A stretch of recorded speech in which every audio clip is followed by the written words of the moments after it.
Right, Brian, Ivor, Owen and Sons, what's the story? Dad started in 1955, never had no money, bought a little wagon, started working in the quarry here.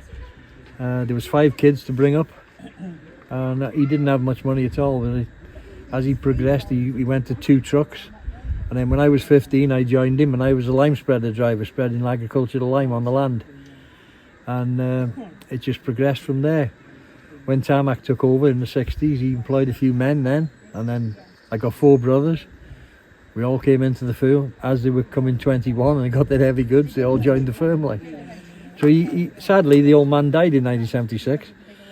So I like to think that I've kept his name going, and I think he'd be proud of what we achieved over the years. 70 years we've been in business up to last year, like. Fair play. And as long as I've got air in me body, his name will be there, not mine. Great stuff.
Dad started in Minera Quarry with Adam Lithgow in 1955. I joined him when I was 15, which is 60 years ago, and I was spreading lime and doing jobs like that. And then Tarmac came in and bought the quarry in 1967, I think it was, and then we were carrying asphalt then all over the country. When I say all over the country, North Wales and Cheshire, the M56, M53, all the Wrexham bypass, Chester bypass, you name it, we built it all out of this quarry. And the likes of this old girl here, they were regular, flat out every day, 6 days a week.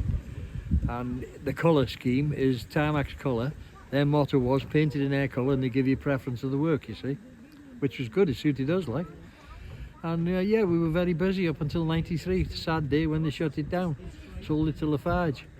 And that truck there had the last load out to the quarry, which is part of the history, hence why it's here today. The North Wales Wildlife Trust asked if I could bring it in. I said, yeah, I'll do it with a pleasure, like, because it's all part of the history, isn't it? So how many tons a week were they hauling out of the quarry then, right? At its peak, 4,000 tonne a day went down this road. It's hard to believe that when you see how narrow the road is and how small the village is. Normal day would be 1,500 to 2,000 tonne a day.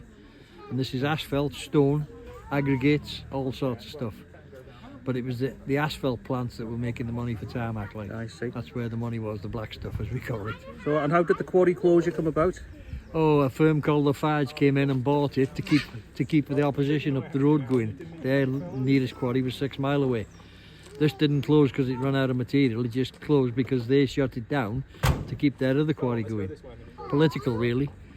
It's a bit of a kick in the guts for us, like, but you know, life's life, innit? Nothing we could do about it. Okay. Yeah. Thank you, Brian. Sad, very sad.